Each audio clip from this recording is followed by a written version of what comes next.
One of the biggest questions of our age is the question of identity. The question of identity. Who are we? What does it mean to be a human being? The identity question is a massive one. Well, you could, of course, ask it on two levels. You can ask it at the large level. Who are we as human beings? Are we just atoms and particles and molecules? Or is there something more to us? But we can also ask the question at a personal level. Who am I? What is my identity? Now, interestingly, historically, the identity question tended to be answered for us from outside. So society or family, those sort of authoritarian forces, as it were, would answer the identity question for us. So perhaps you were defined by the town that you lived in, or the community you were part of, the nation that you were part of, or perhaps your family defined who you were, your class, working class, middle class, upper class defined who you were. This happened in terms of career too. Often people would do the same jobs that their ancestors had done. So, maybe the reason you would be a police officer is because your dad was a police officer, your brother was a police officer, your uncle, your auntie, your granddad, and so on. We lived in these narrow grooves where identity was defined for us. We've now as a society largely rejected the idea that others get to set our identity for us. We see that as oppressive. Now we live in this very liberated age where we're encouraged to choose our own identity. Find the identity that works for you. Find your true self and bring it to work and, celebrate it and so on and so forth.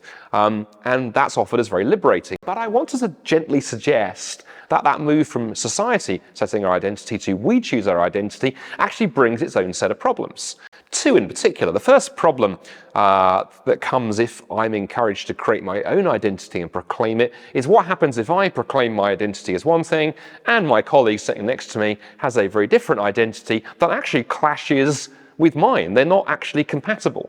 And we've seen this in society right now because there are all kinds of battles going on in our culture because, a group of people with one identity are clashing with a group of people with another identity, and it seems very hard to reconcile those things. And if you really want to see that in practice, just go to hang out on Twitter for half an hour and watch people shout at each other in capital letters, often all around these deep questions of identity. It doesn't seem to have brought liberation and harmony, it's just brought tribalism.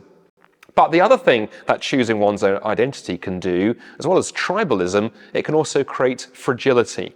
Because if my identity is something that I create for myself, suddenly I now need my colleagues and friends to affirm it. It's not enough for them just to go, "Oh, Andy, that's lovely that you self-identify that way." I want them to go, "Oh, absolutely, you are absolutely that thing. Oh, yes, we affirm that." And I need that affirmation, or suddenly I feel insecure and anxious. And so we now have these very fragile identities that we're desperately hanging on to and hoping people don't criticize or question or fail to affirm. And so it rather feels that we've jumped out of the frying pan and into the fire. We've switched one problematic view of identity, the oppressive, it's forced on me, to another problem, it's very, very fragile. Is there a better way? Well, I happen to think, as a Christian, that there is. Because I think the question of identity, like so many of these big questions, directly plugs into the question of faith and spirituality.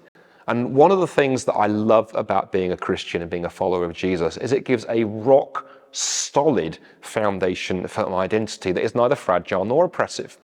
When I became a follower of Jesus over 30 years ago, for me it felt very much like discovering what it was I was meant to be as a human being. I believe that actually a relationship with God is what we are created for. And that gives me an identity that's not oppressive because it's what I'm supposed to be.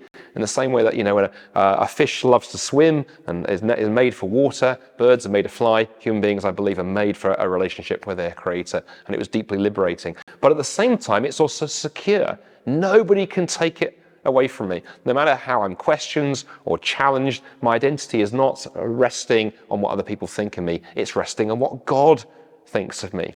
And the Bible tells me how much God thinks of me because it tells me that God loves me so much that he gave the life of his son to die for me. That incredible gift is also an incredible foundation for an identity that is not fragile and is not oppressive, but is actually deeply liberating.